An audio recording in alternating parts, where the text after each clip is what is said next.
శ్రీ గురుభ్యో నమ. చంద్రభాగా తరంగాలు. భక్త నరసీ మెహతా. భగవంతుని దర్శించేందుకే బ్రతుకు వచ్చింది. వచ్చిన బ్రతుకును చచ్చేటంత వరకు అనుభవించాల్సిందే. అందరూ బ్రతుకుతారు. బ్రతుకు కొందరికి భలేగా నడుస్తుంది, మరికొందరికి బరువుగా మిగులుతుంది. కొందరు బ్రతుకులు భోగాలలో రమిస్తుంటాయి, మరికొందరు బ్రతుకులు బాధల్లో చెరిస్తుంటాయి. భోగానుభవంలో పడిన వారు భగవంతుని విస్మరించి కూర్చుంటారు.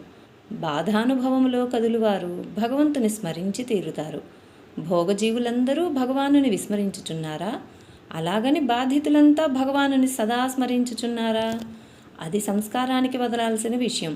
సాధారణంగా భోగ విషయాలు మానవుని విషయ ప్రపంచానికి గురిచేసి విచక్షణను పాడు చేస్తాయి. బాధలు మానవునిలో వివేక జ్వాలను రగిలించి విజ్ఞాన పరిధులలో విహరింపజేస్తాయి. కనుక భగవానుని మరిపించే భోగాల కన్నా భగవంతుని స్మృతికి తెచ్చే బాధలే శ్రేయస్కరం. అగ్నిలో కాలి బంగారు అపరంజిగా మారునట్లు బాధావలయంలో చిక్కిన భక్తుడు భగవంతునికి ప్రీతిపాత్రుడవుతాడు. బాధానుభవంలో అతనికి లభించిన విశ్వాసమే దానికి కారణం. భగవన్నామమును గానం చేస్తూ భక్తులు బాధలకు ఎదురీదుతుండగా భగవానుడు తన దివ్య కరుణాదృష్టిచే వారిని సదా రక్షించి కాపాడుతుంటాడు. ముక్కుపచ్చలారని పూపవయస్కుడైన ప్రహ్లాదుని మదపుటేనుగు త్రొక్కి చంపలేకపోయింది, నీరు ముంచలేకపోయింది, అగ్ని కాల్చలేకపోయింది. హనుమంతుడు లంకానగరమును దహించివేసినను ఆ దావాగ్ని విభీషణుని గృహాన్ని తాకలేకపోయింది. బలాఢ్యుడైన దుశ్శాసనుడు తన శక్తినంతా ఉపయోగించినను ఒక స్త్రీ ఒలువలను తొలగించలేకపోయాడు. భయంకరమైన విషం సుకుమారి అయిన మీరాబాయిని చంపలేకపోయింది. ఈ మానవాతీత చర్యలన్నిటి వెనుక మనకు గోచరించు సత్యమేమిటి? భక్తులకు భగవంతునిపై అనంత విశ్వాసము, భగవంతునికి భక్తులపై అపార వాత్సల్యము. తల్లి ఒడిని ఆక్రమించుటకు విలపించుటయే బిడ్డకు సాధనమైనట్లు భగవానుని పాదసన్నిధిలో తరించుటకు విషాదమే భక్తునికి సాధనం. విషాదము బాధ వలన పుడుతుంది. కనుకనే భక్తులు బాధలనే ఆహ్వానించారు. బాధలలో కదిలారు, బాధలలో నలిగారు. బాధల పోరాటంలో భగవానుని గాథలు విన్నారు. బాధలకు అతీతులయ్యారు, భావనలో మిగిలారు, భావ సమాధిలో నిలిచారు. అట్టి భక్తుల కోవకు చెందిన పరమ భక్తాగ్రేసరుడు గుజరాతీయుడైన భక్త నరసీ మెహతా. నికృష్ట జీవితాన్ని కృష్ణభక్తికి అంకితం చేసి తరించిన ముక్తజీవి. సూర్యోదయం కాబోతున్నది. చీకటి తన నేత్రాలను మూయడానికి సిద్ధంగా ఉంది. చీకటిని అమాంతంగా మృంగాలని వెలుగు ఉరకలేస్తున్నది. చీకటి వెలుగుల అల్లిక సమయంలో ఏదో సుశ్రావ్యగానం వినిపిస్తున్నది. ఎవరో మృదుమధురంగా పాడుతున్నారు. ఆ అమరగానం అద్భుతమై శ్రవణానందముగా ఉన్నది. ఎవరిది కంఠం? ఎక్కడిది కమనీయనాదం? నిద్రిస్తున్న బన్సీధరుడు అమాంతంగా లేచి వచ్చి వీధి ఉమ్మం ముందు నిలబడ్డాడు.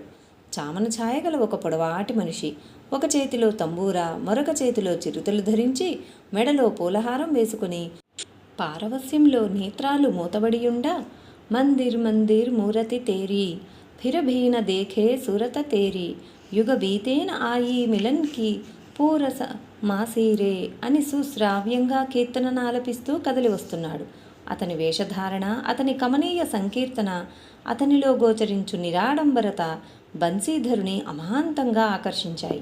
అతడెవరో మహాత్ముడై ఉంటాడని బన్సీధరుడు నిర్ణయించుకున్నాడు.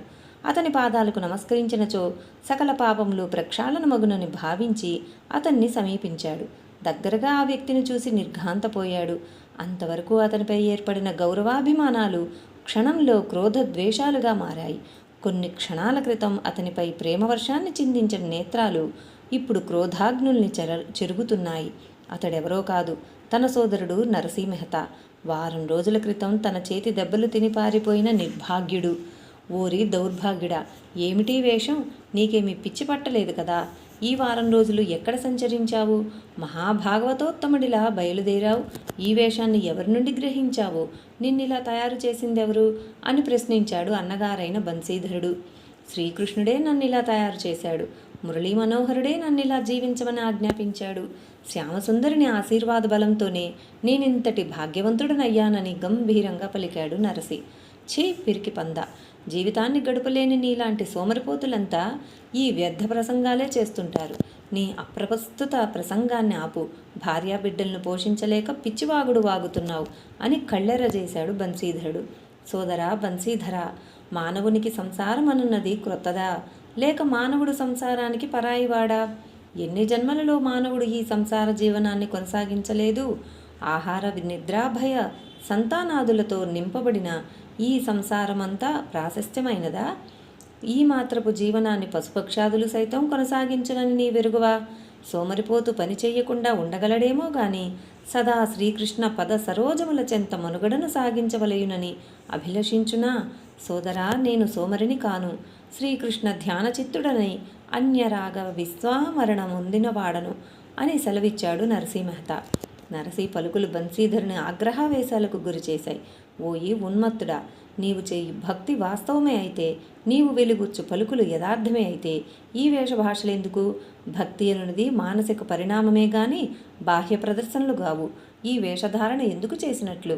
వారం రోజులు ఇంటి నుండి దూరంగా వెళ్ళి బాగా ఆలోచించి పదుగురిని మోసం చేయడానికి ఈ వేషాన్ని ధరించి వచ్చావన్నమాట అని ఆవేశంతో పలికాడు బన్సీధరుడు. నరసి నిట్టూర్పు విడిచాడు. ఇంతసేపు వెలుగుచ్చడానికి ఇచ్చగించగా దాచిపెడుతున్న విషయాన్ని బహిరంగపరచడానికి నిశ్చయించుకున్నాడు. సోదరా, మోసం చేయడానికి వేషమే ధరించాల్సిన అవసరం లేదు. మోసాలు మాయలు నాకు తెలియవు. ఇదంతా భగవదనుగ్రహమే, అది కూడా ముఖ్యంగా మీ ఆశీర్వాదమే. వారం రోజుల క్రితం దేవాలయం నుండి ఇంటికొచ్చాను. మా వదిన గారు ద్వేషంతో నా మీద చెప్పిన చాడీలు మీరు నమ్మారు. నేను చెప్పే మాటలు కూడా వినకుండా నన్ను కొట్టి మీ కసి తీర్చుకున్నారు. అంతటితో ఆగక ఇంటి నుండి గెంటేశారు. అర్ధరాత్రి సమయాన ఇల్లు వదిలి బయటకు వచ్చాను. ఏమి చేయాలో నాకు అర్థం కాలేదు. అమ్మగారింటికి వెళ్ళి ఉన్న నా భార్య దగ్గరకు వెళ్ళి భార్యా పిల్లలను చూడాలనిపించింది. కానీ అక్కడికి వెళ్ళడానికి మనసు అంగీకరించలేదు. వెంటనే అరణ్యానికి ప్రయాణం అయ్యాను. జీవితాన్ని గూర్చి నా మనసులో తీవ్రంగా సంకల్పాలు నడువసాగాయి. ఇంతలో అక్కడ ఒక శివలింగం కనిపించింది. ఆ శివలింగం ముందు కూర్చుని భోరున ఏడ్చాను. తలను శివలింగానికేసి బాదుకున్నాను. మహేశ్వరునికి నా మీద దయ కలిగింది. వెంటనే ప్రత్యక్షమయ్యాడు. నన్ను ఓదార్చాడు. ఏమి కావాలనో కోరమని అడిగాడు. నా హృదయం పరవశించిపోయింది. మనస్సులో ఆనందం తాండవిస్తున్నది. హే పరమశివ, నీలకంఠ, ఏమి కోరాలో ఎలా కోరాలో తెలియని అజ్ఞానిని, మీ అభీష్టమే నా అభీష్టం, అనుగ్రహించండి అని ప్రార్థించితిని. శంకరుడు నా వైపు చూసి చిరునవ్వు చిందించాడు. అంతే. క్షణకాలంలో మేమిరువురము గోకులంలో ఉన్నాము. నరసి గోకుల నివాసి అయిన శ్రీకృష్ణుడు వంశీధరుడై బృందావన పుణ్యభూమిలో సాగించు రాసక్రీడ నాకెంతయో మనోజ్ఞముగా యుండును. ఆ దివ్య దృశ్యమును నీకు చూపించవలేనని నిన్నిచ్చటకు రప్పించి తిని అని సదాశివుడు తెలియజేశాడు. నా హృదయం సాగర తరంగం వలె ఉప్పొంగినది. పరమశివుడు నాకు తెలుగుచుండగానే గోకులధామమంతయు శోభాయమానంగా గోచరించసాగింది. దివ్య సుగంధములు విరజిమ్మబడుచున్నవి. మహదానందమును కలిగించు మలయమారుతము వీచుచున్నది. సుశ్రావ్య గంధర్వనాదములు వినిపించుచున్నవి. బ్రజపురి శోభనమూర్తి గోపీ మనోహరుడైన శ్రీకృష్ణుడు త్రిభంగి లలిత స్వరూపముతో నిలబడినవాడై మాధుర్యమురళిని మ్రోగించుచు వయ్యారముగా నిలబడిను. వీక్షించుచుండగానే రాసవిహారి అయిన శ్రీకృష్ణుని నుండి మనోహర వేషధారి అయిన రాధాదేవి వ్యక్తమైంది. రాధాదేవి శరీరం నుండి యనమండుగురు గోపభామలు ఉద్భవించగా ఆ యనమండుగురు నుండి 16,000 మంది గోపభామలు ఆవిర్భవించారు. ఇంద్రనీలముతో సమమై ప్రకాశించు దేహములు గల ఆ గోపభామలు నందనందనుని చుట్టుముట్టి అత్యంత ఆనందమగ్నులై క్రీడించసాగారు. పరమశివుడు పలికించు మృదంగ శబ్దమునకు అనుగుణంగా శ్రీకృష్ణుడు అడుగులు వేయుచు తాళకత్తెలైన పాలికలు వేయు తాళములో భేదము పొడసూపకుండా తారకాణగా నుండునట్లు తన కనుబొమ్మలను రమణీయంగా త్రిప్పుతూ హృదయములు ద్రవించున్నట్లు శ్రీకృష్ణుడు వేణువు ఊదసాగిను. ఆ ఆనంద పారవస్యంలో నేను కూడా నర్తించుచునే ఉంటిని. ఏదో దివ్యస్పర్శ నా శరీరమునంటినది. నేను కళ్ళు తెరిచి చూడగా శ్రీకృష్ణ పరమాత్మ నిలబడి ఉండెను. యనమండుగురు గోపభామలు రాధాదేవిలో ఐక్యమయ్యారు. చూస్తుండగానే రాధాదేవి శ్రీకృష్ణునిలో లీనమైనది. వాసుదేవుడు నాపై తన దరహాసమును చిందించుచుండా నేను వాసుదేవుని పదసరోజములపై వడి విలపించాను. శరత్ సరోవరమునందలి పద్మములను బోలిన శ్రీనాథుని పాదపద్మములకు నన్ను దూరం చేయవద్దని ప్రాధేయపడ్డాను. శ్యామసుందరుడు నన్ను సమీపించి, నరసి, నీవు కేవలం నా సేవకై జన్మించిన భాగవతోత్తముడవు. నైతిక జీవనమో ప్రేమతత్వమో అడుగంటుచున్న నేటి మానవ సమాజంలో భక్తి జ్యోతుల్ని వెలిగించుటయే నీ కర్తవ్యం. నీవు వెంటనే భూలోకమునకేగి భక్తిని ప్రచారం చేయవలసింది అని తంబూర, చిరుతలు, తులసిమాల, పీతాంబరమును నాకు బహూకరించెను. మరుక్షణమే నేను అరణ్యములో శివలింగం వద్ద నుండుట జరిగినది. స్వప్నమాయని ఆలోచించుటకు వీలు లేకుండా భగవానుడు నాకు బహూకరించిన వస్తువులు నా చెంతనే నుండుట చూసి నేను తన్మయుడనైతిని. ఇది అంతయు భగవానునికి నాపై ఉన్న ప్రేమకు నిదర్శనమేనని గ్రహించి భగవానుని దివ్యారాధనలో నా శేష జీవితాన్ని చరితార్థం చేసుకునవలయునని సంకల్పించితిని అని నరసింహత తన సోదరుడైన బన్సీధరునికి జరిగిన వృత్తాంతమంతయు వివరముగా తెలియజేసిను. నరసింహత తెలియజేయు వివరములను ప్రక్కనే నుండి వింటున్న బన్సీధరుని భార్య దురిత గౌరి ముందుకు వచ్చి, ఆహా, ఎంత చక్కటి ఇతివృత్తము నరసి! భలే! ఇంత గొప్ప కవిగా ఎప్పుడు మారితివి? నీ మాటలు విని మోసపోయేవారెవరూ లేరు. నోరు లేనివాడని భగవంతునిపై అబద్ధములాడుటకు సిద్ధపడ్డావా? మంచి వ్యాపారాన్నే ఎన్నుకున్నావు అన్నది. దురిత గౌరి అమాయకత్వానికి నరసి నవ్వుకున్నాడు. అమ్మా, అవును, నేను వ్యాపారినే. నూతనముగా ఒక క్రొత్త వ్యాపారంలో దిగాను. ఎవ్వరూ చేయలేని వ్యాపారాన్ని చేయడానికి సిద్ధపడ్డాను. లాభనష్టాలతో నాకు పనిలేదు. వ్యాపారం చేయడమే నాకు హాయి అంటూ కీర్తన గానం చేశాడు. నరసి కీర్తనలన్నీ ఎక్కువగా గుజరాతీ భాషలోనే ఉన్నాయి. మహాత్ములారా, నేను భగవన్నామమును విక్రయించు వ్యాపారిని.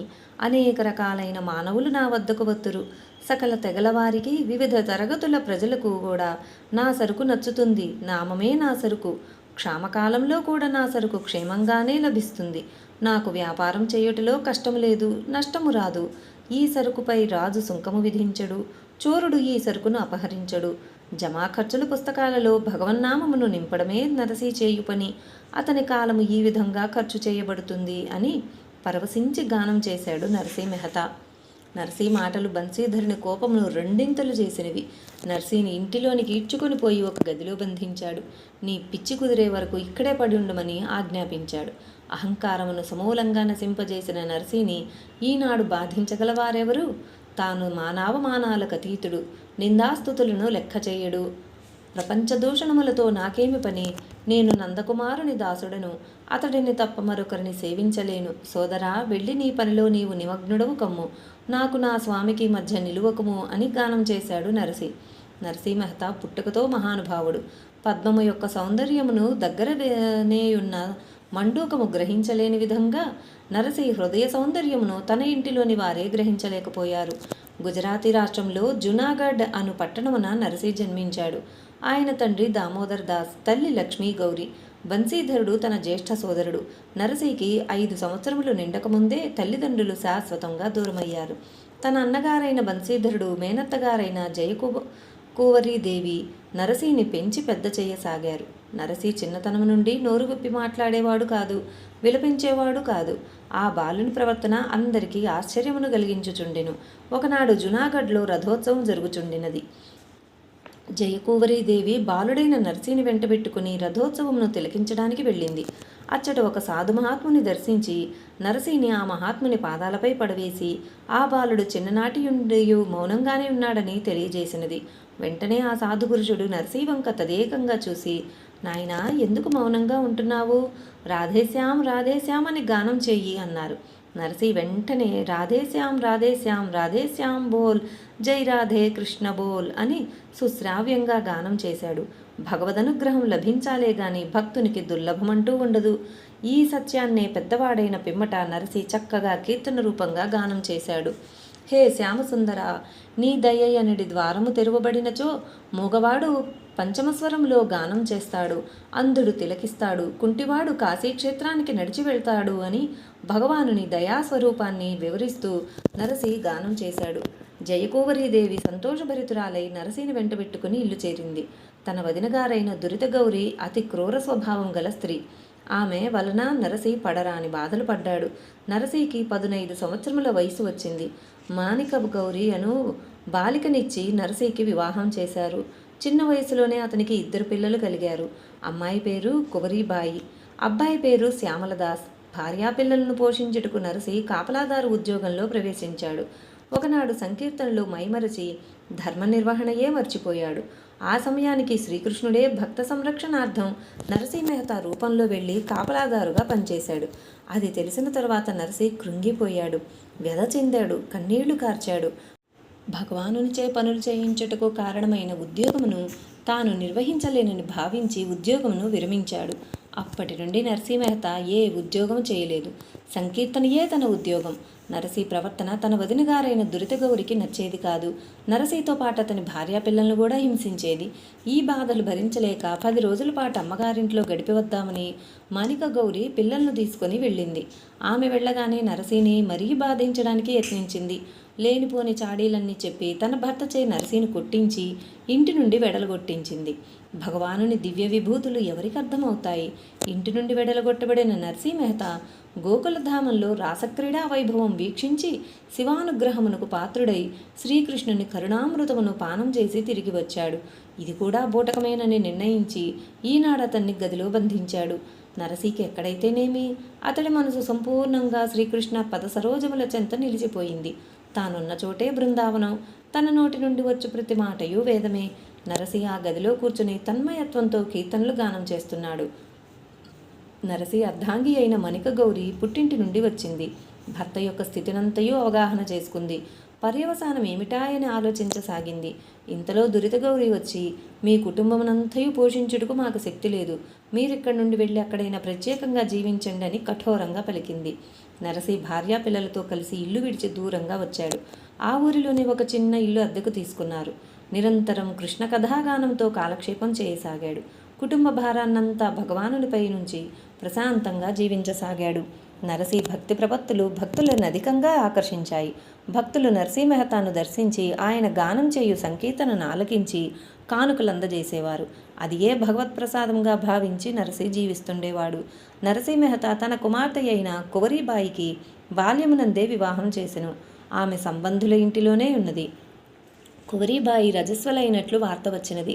నరసీ మెహతా అర్ధాంగి భర్తను సమీపించి, అమ్మాయి అల్లుడు గారింట్లో పుష్పవతి అయినట్లు వార్త వచ్చినది కదా, సారెలు తీసుకుని వెళ్ళి ఇవ్వవలసిన ధర్మం మన మీదయున్నది అని తెలియజేస్తుంది. అవును, నీవు చెప్పినది ధర్మబద్ధమైన విషయమే, నేను తప్పక సారెలిచ్చి వచ్చేదను అని తంబూర చిరుతలు ధరించి సంకీర్తన చేయుచూ బయలుదేరును. సంబంధుల ఇంటిలో కాలిడగానే నరసీ మెహతాను చూసి బంధువులు ఆశ్చర్యపడి, ఏమిటి అదేమిటి, హరిదాసు వలె కీర్తనగానం చేస్తూ వస్తున్నాడు, అమ్మాయికి సారెలెక్కడా అని ప్రశ్నించారు. నరసీ చిరునవ్వు చిందిస్తూ, సారభూతమైన భగవన్నామమే నేను సమర్పించు సారెలు, భగవన్నామం కన్నా మించిన భాగ్యమేమున్నది, అమ్మాయి సుఖమును వాంఛిస్తూ హరినామ సంకీర్తన చేయడానికి వచ్చాను అని నరసీ తెలియజేశాడు. బంధువులలో గుసగుసలు ప్రారంభమయ్యాయి. నరసీ వియ్యంకుడు రుసరుసలాడుతున్నాడు. నరసీ అల్లుడుగారు తాచుపాపం వలె బుసలు కొడుతున్నాడు. కన్నబిడ్డకు తొలిసారిగా సారెపెట్టలేని దౌర్భాగ్య కుటుంబమా అని కొందరు వ్యాఖ్యానించసాగారు. మర్యాద తెలియని మందభాగ్యులు అని ఇంకా కొందరు పలుకుతున్నారు. బుద్ధిహీనతను కప్పిపుచ్చుకోవడానికి భక్తి ఒక బురకా దొరికింది అని మరికొందరు విమర్శిస్తున్నారు. అమ్మాయిని కూడా తల్లిగారింటికి పంపేస్తే సరిపోతుంది, అందరూ కలిసి భక్తి చేసుకుంటారని అబ్బాయి తల్లి తీర్పు చెప్పేసింది. నరసీపుత్రిక కువరీబాయి అత్తగారింట్లో అవమానాల పాలైంది. తండ్రిని దూరంగా పిలిచి, నాన్న, మీ ప్రవర్తన నాకిక్కడ నిలువ నీడ లేకుండా చేసింది. పుట్టింటి వారు సారి కూడా పంపలేని దౌర్భాగ్యులని నలుగురు నానా విధాల నిందిస్తున్నారు. నా బ్రతుకు ఈ విధంగా నగుబాట్లు కావాలనని భగవానుడు నా ముఖాన రాసినట్లున్నాడు అని దుఃఖించింది. నరసీ హృదయం ద్రవించిపోయింది. ముక్కుపచ్చలారని కువరీబాయి వదనంలో గోచరించే విషాద ఛాయల్ని చూడలేకపోయాడు. పశ్చాత్తాప హృదయుడైన నరసి బంధుజనులను సమీపించి, మీరెవరూ నా బిడ్డను హేళన చేయవలసిన పని లేదు, సారికి సంబంధించి మీకు ఏమేమి కావలయునో సెలవీయండి, ఈ దినమే మీకు సమస్తం సిద్ధం చేసి ఉండగలను అని నరసి ఆవేశంతో పలికాడు. సారికి సంబంధించిన వస్తువులన్నీ తెలియజేశారు. చీరలు, నగలు, పాత్రలు, పిండి వంటలు అన్నీ వ్రాయసాగారు. కుటిలుడైన లేఖకుడొకడు అవహేళన చేయుచూ వ్రాయసాగాడు. అంతా పూర్తి చేసిన తరువాత నరసి వియ్యంకుని చేరబిలిచి మరేమైనా కావలేయునేమో చెప్పమని ప్రార్థించాడు. అవహేళన చేయుచూ వ్రాయిచున్న లేఖకుని సమీపించి, నాయనా, నీకు కావలసినదేమైనా వ్రాసుకొనుము అని నరసి నమ్రతతో తెలిపెను. వెంటనే దుర్మార్గుడైన ఆ లేఖకుడు, ఆహా, లేఖ ఏమి, తమలాంటి ఉదార స్వభావాల ముందు కోరకపోవడం కూడా పాపమే, నాకొక గుండురాయి ఇప్పించండి అని పలుకుతూ ఆ గుండురాయిని కూడా పత్రంలో రాసెను. నరసీ మెహతా ఆ పత్రమును చేతపట్టుకుని వీధిని నడిచిపోయిను. ఆ ఊరిలో ఉన్న పాండురంగస్వామి ఆలయంలో ప్రవేశించెను. బంధువులిచ్చిన పత్రమును ముందుంచుకొని నేత్రముల వెంట బాష్పములు రాలుచుండా సుశ్రావ్యంగా సంకీర్తన చేయసాగిను. తనకు సర్వస్వం పాండురంగడే. ఆశ్రిత జనరక్షకుడైన పాండురంగడే తనను ఈ ఆపద నుండి బయటపడేలా చేయాలి. భక్తుని మొర భగవంతుడు ఎందుకు వినడు? గతంలో ఎందరి భక్తుల బాధలను పోగొట్టి ఉద్ధరించిన భగవానుడు నరసీ మెహతా లాంటి ఉత్తమ భక్తుని ఎందుకు అనుగ్రహించడు? నరసి హృదయావేదన చర్మస్థాయికి చేరింది. వెంటనే కీర్తన గానం చేయడానికి ప్రయత్నించాడు. హే కృష్ణ, మా అపరాధములను మన్నించి నీ కృపాదృష్టిని మాపై సారించుము. లక్కగృహము దహించబడినప్పుడు నీవు ఆదుకొని పాండవులను రక్షించలేదా? అంతియేగాక గణిక జయదేవుని సతీమణి పద్మావతి గజేంద్రాది భక్తులనెందరినో నీ కృపావీక్షణముచే కాపాడినావు. అనాది నుండి భక్తులను బ్రోచి కాపాడునటులా నిన్నే శరణుజొచ్చిన నన్ను కూడా రక్షించమని నీ భక్తుడైన నరసి ప్రార్థించుచున్నాడు అని కీర్తించసాగెను. నరసి హృదయావేదన భగవానుని కదిలించినది. నరసి వద్దనున్న చీటిలోని సరుకులన్నీ ఒక బండిలో వేసుకుని సాక్షాత్తు పాండురంగడే బండి తోలుకొని నరసి వియ్యంకుడి ఇంటికి వచ్చాడు. మారువేషంలోనున్న లీలామానుష విగ్రహుని వారెవరూ గుర్తించలేదు. పాండురంగడు నరసి వియ్యంకుని సమీపించి, అయ్యా, నేను నరసి సేవకుడను. ఈ వస్తువులన్నీ మీకివ్వమని పంపగా వచ్చి తిని అన్నయూ సక్రమంగా నున్నవో లేవో చూసుకొనవలసింది అని చెబుతాడు. బంధువులందరూ ఆశ్చర్యంతో గుమిగూడుతారు. విలువైన ఆభరణములతో కోరినవన్నీ పంపబడినవి. చివరిలో లేఖకుడు హాస్యానికి కోరిన గుండురాయి కూడా అందులో కనబడగానే చూసి విస్మయం పొందుతారు. అయ్యా, నాకు సెలవివ్వండి అని అడుగుతాడు బండి తోలుకొని వచ్చిన పెద్ద మనిషి. మా నరసి ఎక్కడున్నాడు అని ప్రశ్నించాడు కొవరీబాయి మామగారు. ఆ మాటకు జగన్నాటక సూత్రధారి నవ్వు నాపుకోలేకపోయారు. తాను చిత్రించిన నాటకంలోని నటులు తననే మించిపోయారని భావించడమే తన నవ్వుకు కారణమై ఉంటుంది. పాండురంగస్వామి ఆలయంలోనున్నాడని బదులు పలికి తన దారిని తాను వెళ్ళాడు. నరసి నిజాయితీని మెచ్చుకుంటూ బంధువులందరూ పాండురంగస్వామి ఆలయం చేరారు. అక్కడ పిచ్చివాని వలె పడి ఉన్న నరసిని చూశారు. తట్టి లేపారు. నరసి ఉలిక్కిపడి లేచాడు. చుట్టూ గుమిగూడి ఉన్న బంధువులను చూశాడు. తనలో భయాందోళనలు తీవ్రస్థాయికి చేరాయి. అందరికీ నమస్కరిస్తూ, అయ్యా, క్షమించండి, మీరంతా బంధువులు అనగా బాధలను అర్థం చేసుకుని ఆదుకొనవలసిన వారు. నేను తప్పకుండా మీరు కోరిన వస్తువులతో సహా ఘనంగా సారణ పంపుతాను. నన్ను నమ్మండి, నాకు కొద్ది రోజులు గడువు ఇవ్వండి అని ప్రాధేయపడసాగాడు. బంధువులకు మతి చెడినట్లయింది. ఒకరి ముఖాలు ఒకరు చూసుకున్నారు. అదేమిటి బావా, నీవు పంపిన సారె మా ఇంటికి చేరినది. నీ సేవకుడు బండితో తీసుకుని వచ్చి అప్పగించి వెళ్ళాడు. అతడు చాలా మంచివాడి వలె కనపడుచున్నాడు. చివరకు లేఖకుడు కోరిన గుండురాయిని కూడా నీవు మర్చిపోకుండా పంపడం అందరికీ చాలా ఆశ్చర్యం వేసింది. నీవిక్కడున్నావని అతడే చెప్పి వెళ్ళాడు. నిన్ను అర్థం చేసుకోలేక అవమానించాం. మమ్ము క్షమించవలసింది అని వియ్యంకుడు నరసిని ప్రాధేయపడ్డాడు. నరసి మెహతా జరిగిన సంఘటనను క్షణంలో అర్థం చేసుకున్నాడు. హే భక్తవత్సల పాండురంగ, ఈ దీనుణ్ణి రక్షించడానికి నీవే స్వయంగా వెళ్ళావా? భగవాన్, పైగా నా సేవకుడనని చెప్పావా? శ్యామసుందర, నీ ప్రేమ అనంతమైనది. భగవాన్, నీ దర్శనం నాకు కలుగజేయవా? నీ దివ్య దర్శన భాగ్యాన్ని పొందిన వీరెంత ధన్యజీవులు అని బంధువుల పాదాలపై పడ్డాడు. తన హృదయంలో పొంగుతున్న ఆవేశానికి పదములు జోడించి కీర్తించాడు. బలము లేని వారికి నీవే బలానివి, ధనము లేని వారికి నీవే ధనానివి. నీ భజనలో నిరంతరం రమించు నీ భక్తులకు సర్వమూ నీవే సమకూర్చెదవు. కృష్ణ, నిన్ను దర్శించవలయునని నా నేత్రములు దాహముతోనున్నవి అని అశ్రుపూరిత నయనములతో కీర్తించాడు నరసి మెహతా. నరసి ఆదర్శ గృహస్థుడుగా జీవించసాగాడు. తన కుమారుడైన శ్యామలదాసు మృదంగం వాయించగా, తన సతీమణి తాళములను అనుసరించగా, తాను సుశ్రావ్యంగా కీర్తనలు గానం చేస్తూ శ్రీకృష్ణ భక్తి సాగరంలో ఓలలాడసాగాడు. మహాత్ములు సకల మానవాళికి సేవ చేస్తూ పుణ్యమును ఆర్జించుచుండా మహాత్ములను విమర్శించి వాదించి పాపమును గడించు దుర్మార్గులు కూడా ఎందరో ఉంటారు. అట్టి దుర్మార్గుడొకడు నరసి మెహతా పేరు ప్రఖ్యాతులు భక్తులలో బాగా వ్యాపించిపోతున్నాయని అసూయ చెంది నరసిపై వ్యతిరేక ప్రచారం సాగించేవాడు. ఒకనాడు జునాగఢ్ను పరిపాలించు చక్రవర్తి కడగేగి నరసిపై చాడీలు చెప్పసాగాడు. నరసి ప్రజలను మోసగించుచున్నాడని ఫిర్యాదు చేశాడు. తాను శ్రీకృష్ణ పరమాత్మ రాసక్రీడా వైభవమును తిలకించుచున్నట్లను, శ్రీకృష్ణుడు తనతో స్వయంగా మాట్లాడినట్లును చెబుతూ ప్రజలను మభ్యపెట్టి మోసం చేయుచున్నాడని తెలియజేసెను. జునాగఢ్ చక్రవర్తి నరసిని పిలిపించి న్యాయ విచారణ చేసెను. తాను రాసక్రీడను దర్శించినదియు శ్రీకృష్ణునితో సంభాషించినదియు యథార్థమేనని నరసి చెప్పెను. రుజువేమిటి అని ప్రశ్నించగా, ఆధ్యాత్మిక అనుభూతి వ్యక్తిగతమైనది, సంస్కారముచే గ్రహించున్నది. దానికి సాక్ష్యాలు ఎక్కడి నుండి వస్తాయి? ఎవరెవరు పొందు అనుభవాలకు వారి అంతరాత్మయే సాక్షి. అని నరసి తెలియజేసెను. నరసి జవాబు చక్రవర్తికి నచ్చలేదు. ఆవేశపూరితుడైన భూపతి, నరసి, రుజువు లేనిదే నీ కళ్ళబొల్లి మాటలు మేము విశ్వసించలేము.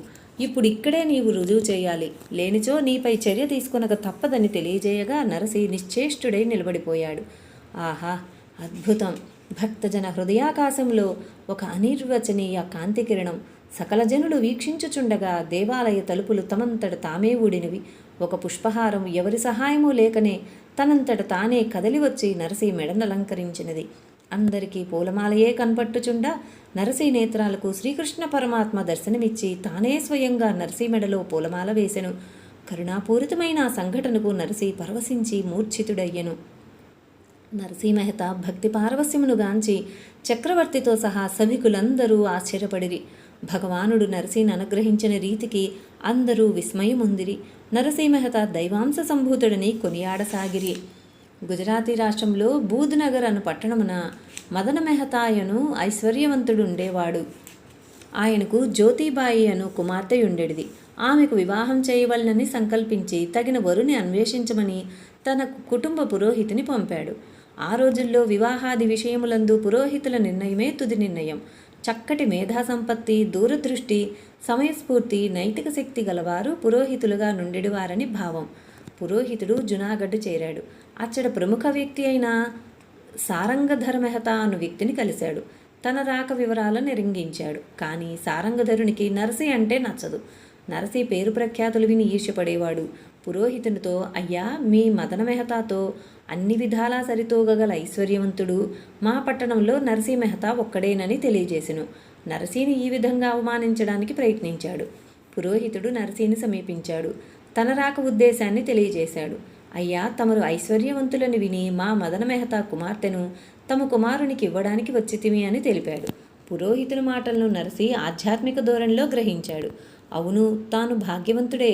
శ్రీకృష్ణ కృపావీక్షణమును పొందిన తనకన్నా ఈ ప్రపంచంలో భాగ్యవంతులెవరు? వెంటనే నరసి పురోహితునితో, అయ్యా, మీ అభీష్టమే జరిగి తీరును. మీ మదన మెహతాతో బాంధవ్యమును గ్రహించుటకు మేము సిద్ధంగానే ఉన్నాము. ఇది మా నిశ్చయము అని తెలియజేశాడు. పురోహితుడు సంతసించి ముహూర్త తిథిని కూడా నిర్ణయించి నరసి వద్ద సెలవు తీసుకుని బూద్నగర్ వెళ్ళెను. పరమభాగవతోత్తముడైన నరసితో వియ్యమొందడం మహాభాగ్యమని మెహతాతో పురోహితుడు చెప్పెను. మెహతా దంపతులు ముదముందిరి. ఈ విషయం తెలిసిన సారంగధర మెహతా తనకు నరసిపై ఉన్న ద్వేషాన్ని తీర్చుకొనుటకు సరి అయిన సమయం ఆసన్నమైనదని గ్రహించాడు. మదన మెహతాకు ఉత్తరం రాశాడు. నరసి మెహతా దరిద్రుడనియు మదన మెహతా కుమార్తెను తన కుమారునికి వివాహం చేసినచో వారి ఆస్తినంతయు కాజేయుటకు వీలు పడుతుందని యోచించి ఈ నాటకం ఆడినాడనియు ఉత్తరంలో తెలియజేయబడింది. మదన మెహతా ఉత్తరాన్ని చదువుకొని మండిపడ్డాడు. వెంటనే నరసికి ఉత్తరం రాశాడు. తన హోదాకు సరిపడినట్టులా సరితూగునట్టులా వారు వివాహమునకు రావలసిందనియూ అటుల కానిచో వారి అమ్మాయిని నరసి కుమారునికి ఇచ్చుట వీలు పడదనియూ తెలిపెను. నరసి భార్య మణిక గౌరి దిగ్భ్రాంతి చెందింది. ఇక తన కుమారునికి వివాహం జరుగుదేమోనని భ్రాంతి చెందినది. భర్తను సమీపించి భోరున ఏడ్చింది. నరసి భార్యను ఓదార్చుతూ, పిచ్చిదానా, ఎందుకంతగా వ్యధ చెందుతావు? శ్యామలదాస్ మన పుత్రుడనే వ్యామోహంలో పడి ఉన్నావా? కాదు, రాధాకృష్ణులే అతని మాతాపితలు. వాని వివాహమును వాసుదేవుడే నిర్వహిస్తాడు. నిశ్చింతగా భగవన్నామాన్ని జపించు, అంతా సవ్యంగా జరిగిపోతుంది అని భగవంతునిపై తనకున్న ప్రగాఢ విశ్వాసాన్ని కనబరిచాడు. మరునాటి ఉదయమే పెళ్లి సంబరాలతో బూద్నగర్కు ప్రయాణం సాగించవలసి ఉన్నది. నరసి, మణిక, శ్యామలదాసులు మాత్రమే బయలుదేరారు. నరసి తంబూరమీటుచు సుశ్రావ్య సంకీర్తన చేయుచుండా, శ్యామలదాసు మృదంగమును వాయించుచుండా, మణిక గౌరి తాళములు వేయుచు రిక్త హస్తములతో కుమారుని వివాహం జరిపించడానికి బయలుదేరారు. ఇలాగైనా వివాహ నిమిత్తం బయలుదేరవలసింది, సకల మర్యాదలతో వస్తు సామాగ్రితో అరుదించవలసిందని మదన మెహతా ఉత్తరం కూడా వ్రాసి ఉన్నాడు. నరసికి సర్వము భగవంతుడే సిద్ధం చేయాలి, చేస్తాడనే అతని ప్రగాఢ విశ్వాసం. సంకీర్తన చేసుకుంటూ నరసి కుటుంబం ఊరు పొలిమేరలు దాటారు. బంధువులంతా వచ్చి వారితో కలిశారు. కొన్ని నిమిషాలలోనే బంధుజనులు అసంఖ్యాకంగా తయారయ్యారు. వివాహ సమయంలో కావలసిన వస్తు సామాగ్రిని వారే పళ్ళెరంలో పెట్టుకొని మోస్తున్నారు. ఎవరి బంధువులు? రుక్మిణీనాథుని అనుచరులు. శ్యామసుందరుడైన వాసుదేవుడు శ్యామలదాస్ వివాహమును జరిపించడానికి బయలుదేరగానే అతని పరివారమంతయు వెన్నంటి వచ్చారు. శ్రీకృష్ణదేవుడు రాధ, రుక్మిణి, సత్యభామ, జాంబవతి, నాగ్నజిత్తి మొదలగు పత్నులతో కూడినవాడై దేవదుందుభులు మ్రోగుచుండ ఉద్ధవ, అక్రూర, కుచేల, గోపికాది భక్తులను ప్రహ్లాద, నారద, పుండరీక, పరాశర, అంబరీష, సుఖ, సౌనకాది భాగవతోత్తములను, కుబేరాది యక్షులను, ఇంద్రాది దేవతలను, గంగా, యమున, గోదావరి, సింధు, నర్మదా, కావేరి మొదలగు నదీమ తల్లులను, స్కంధాది సేనాపతులను, పావకాది వసువులను, బృహస్పత్యాది విశిష్ట పురోహితులను, నారదాది దేవర్షులను, భృగ్వాది మహర్షులను, కపిలాది సిద్ధులను, చిత్ర రథాది గంధర్వులను, వ్యాసాది మునులను వెంట నడువగా సకల పరివార సమేతముగా నరసింహత పెళ్లివాండ్రు వైభవోపేతముగా బూదునగర్ చేరిరి. జగన్నాటక సూత్రధారి అయిన శ్రీకృష్ణుడు అందరికంటే ముందుగా బూదునగర్లోని మదనమహతా గృహంబున కరుదించి, నేను నరసీ పెళ్లివారి తరపున అగ్రజుడను, అదిగో నరసీ పరివారం వచ్చుచున్నది, వారిని గౌరవించి తోడ్కొని వచ్చుటకు మీరు చేసిన ఏర్పాట్లేమి అని మదన మెహతాను శ్రీకృష్ణుడు ప్రశ్నించెను. మెహతా సిగ్గుతో తలవంచెను. తన తప్పిదమును మన్నించమని ప్రార్థించుచు చేతులెత్తి వెళ్ళి పెద్దలకు నమస్కరించెను. ఆహా, మెహతా ఎంతటి భాగ్యవంతుడు! వచ్చిన అతిథి ఎవరో తెలియకున్నను చేతులు జోడించి నమస్కరించు పుణ్యమునకు నోచుకొనెను. శ్రీకృష్ణుడు సంతసించి మెహతాను ఓదార్చుచు, మీరు దిగులు చెందనవసరం లేదు, అంతయు సవ్యంగా మేము జరిపింతుమున అని చెప్పి రుక్మిణీనాథుడు వివాహ మండప మధ్యమున ఆసీనుడై తన అమృత దృక్కును నలువైపులా ప్రసరించున్నట్లు చేయుచు శ్యామలదాస్ వివాహమును బహువైభవంగా జరిపించెను.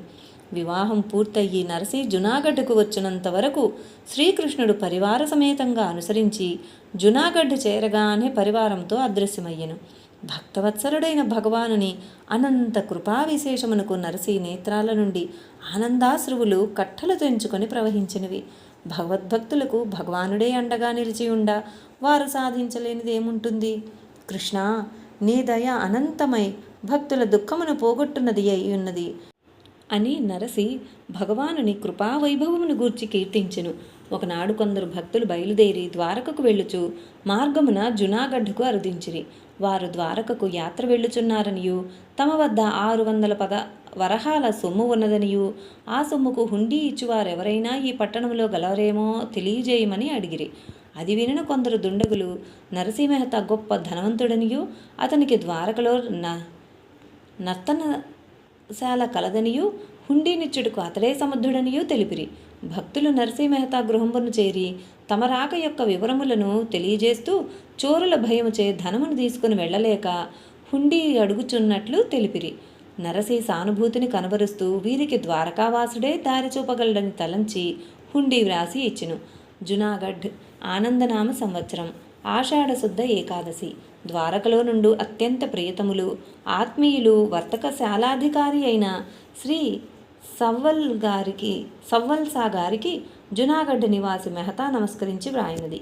యాత్రా నిమిత్తమచ్చట కరుదించి కొందరు భక్తులు నా దగ్గర కొంత సొమ్ము దాచిరి. దాని తాలూకు హుండీని నేను వారికిచ్చి పంపుచున్నాను. హుండీని గ్రహించి ధనమును అనుగ్రహించెదరని ప్రార్థించుచున్నాను. ఇట్లు శ్రీకృష్ణ పాదధూళి నరసి మెహతా. నరసి వ్రాసిచ్చిన హుండీని తీసుకుని భక్తులు ద్వారక చేరిరి. అచ్చట వారికి సవ్వల్సా చిరునామా తెలియలేదు. తిరిగి అలసిపోయారు. ఎవరిని అడిగినను ఆ చిరునామా గల వ్యక్తి ద్వారకలో లేడని తెలియజేయసాగిరి. భక్తులు దిగులు చెందసాగిరి. జునాగఢ్ నివాసియకు నరసి మెహతా తమను మోసం చేసినని దుఃఖించసాగిరి. భక్తులు ఇలా చింతించుచుండగానే ఒక వ్యక్తి వారి మధ్యకు వచ్చెను. అయ్యా, తమరెవరు అని ప్రశ్నించెను. వివరములను గ్రహించి, అయ్యా, నేనే సవ్వల్సాను. నరసి మెహతా హుండీ ఇచ్చింది నా పేరుతోనే. మీరు వచ్చినట్లు యాత్రకు వస్తున్న ఒక భక్తుని ద్వారా నరసి చెప్పి పంపగా ఇప్పుడే నాకు తెలిసిందని వారి వద్ద నుండి హుండీని గ్రహించి తిరుగు వారికి ధనమిచ్చి వారు చూచుచుండగానే అంతర్ధానమయ్యెను. భక్తులందరూ అది దైవలీల అని గ్రహించి అమితానంద భరితులైరి. ఆ భక్తులంతటి పుణ్యాత్ములో గదా సాక్షాత్తు ఆదిదేవుని దర్శనంతో పునీతులయ్యారు. అట్టి పుణ్యఫల విశేషమున్న వారికే ఇటువంటి అవకాశాలు లభిస్తాయి. నరసి మెహతా ఇచ్చిన హుండీకి భగవానుడు ధనం చెల్లించినని వార్త దేశమంతయు వ్యాపించింది. ఈ సంఘటనతో నరసి భక్తి ప్రపత్తులు విశాలంగా వ్యాప్తి చెందాయి. నరసిని దర్శించడానికి అనేక మంది భక్తులు ఎత్తించెడివారు. భక్తుల సేవయే భగవంతుని సేవగా భావించి నరసి వారిని సేవించెడివాడు. నరసి కొన్ని వందల కీర్తనలు గుజరాతీ భాషలో రచించాడు. గుజరాతీ వాంగ్మయంలో నరసికి ఒక విశిష్ట స్థానం ఉన్నది. తన సందేశాత్మక రచనల ద్వారా జనావళిలో జాగృతిని కల్పించాడు. తాను ఆచరించిన విషయాన్నే ఇతరులకు ఆదేశించాడు. గుజరాతు దేశంలో సంకీర్తన ఉద్యమాన్నే సృష్టించాడని చెప్పవచ్చు. అతనికి భగవన్నామమే ప్రాణం, సంకీర్తనే తన జీవన నాడి. చివరకు తన భార్య మృత్యుశయ్యపై పరుండి ఉన్నప్పుడు కూడా నరసి చండాలుడనని ఆనాటి సమాజం పిలిచే ఒక అస్పృశ్యుని ఇంటిలో సంకీర్తన చేస్తూ ఉండినాడు. శ్రీకృష్ణుని లీలామాధురిని వర్ణిస్తూ ఐశ్వర్యలీలయనడి గ్రంథమును రచించాడు. రుక్మిణీ కళ్యాణం, సుధామ చరిత్ర మొదలగు భావగర్భిత విషయాలపై రచనలు సాగించాడు. తాను ఆదర్శ జీవనాన్ని గడిపాడు. ఆదర్శ జీవనాన్ని సాగించిన వాడే వైష్ణవుడని తెలిపాడు. నిజమైన వైష్ణవుడు ఎలాంటి వాడో అతని ఆంతరంగిక వైభవమును తన ప్రముఖ కీర్తన వైష్ణవ జనతలో తెలియజేశాడు. పరుల దుఃఖమునుగాంచి వ్యధ చెందువాడే నిజమైన వైష్ణవుడు. తాను చేయుచున్నాననే భావన లేక పరుల దుఃఖమును నివారించుటకు ప్రయత్నించువాడే వైష్ణవుడు. అతడు సర్వులలో పరమాత్మను సందర్శించును, పరులను నిందించడు, నిరాకరించడు. మనస్సు, మాట, మనుగడ శుద్ధిపడి ఉండును. అతనిని గన్న మాతృదేవి జన్మయే ధన్యం. అతడు సమదృష్టి కలిగి ఉండును, వాంఛారహితుడై ఉండును. పరస్త్రీలలో తన తల్లిని దర్శించును, అసత్యమును పలుకడు, పరుల ధనమును అపహరించడు. అతనికి మోహం అంటదు, మాయ చేరదు, దృఢ వైరాగ్యముతో నిండియుండును. మనస్సులో సదా రామనామము కదులుచుండును. తన దేహములో సకల పుణ్యతీర్థములు వెలసియుండును. లోభి కానివాడు కపటి కానే కాడు, కామక్రోధాల కందనివాడు. అట్టి వైష్ణవుని దర్శనమును పొందిన వ్యక్తి కర్మవలయము నుండి విడివడి తరించును. పరమ భాగవతోత్తముడైన నరసింహత హృదయాన్ని పై కీర్తన ద్వారా గ్రహించవచ్చును. మహాభక్తుడైన జయదేవుని ప్రభావం నరసిపై బాగా పడినట్లు అతడు రచించిన కీర్తనల ద్వారా తెలుస్తుంది. జయదేవుని భక్తితత్వమును గోపికలు పరాభక్తిని నరసి విశేషంగా కొనియాడి ఉన్నారు. నరసి వైరాగ్య సంపన్నుడు. అతనిలో రగిలే భక్తి జ్వాలకు వైరాగ్య చిదుగులుతుడై జ్ఞానాగ్నిని ప్రజ్వలింపచేశాయి. తన భార్య, కుమారుడు గతించిన తరువాత నరసి నుండి పెళ్ళుబికిన మాటలే అతని వైరాగ్యమునకు ప్రతీకములై ఉన్నవి. భగవంతుని కృపచే వారు గతించిపోయారు. నా వ్యధ అంతరించింది. ఇక నేను సదా గోపాలుని నిరాటంకంగా భజింతును అని నరసి అప్రయత్నంగా పలికాడు. గానముతో గోవిందుని చేరుటకు నిరంతరం అల్లాడిన నరసి రాగజీవనము సాగి సాగి గాన గోవిందమైనది. నరసి జీవ చైతన్యము అనంత చైతన్యములో లీనమైనది. నరసి బాట సరసము, అతని మాట సమరసము.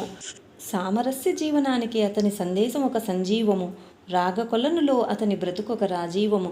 ఓం శ్రీ ఆపద్బాంధవాయ నమః. జై శ్రీకృష్ణ భగవానునికి జై.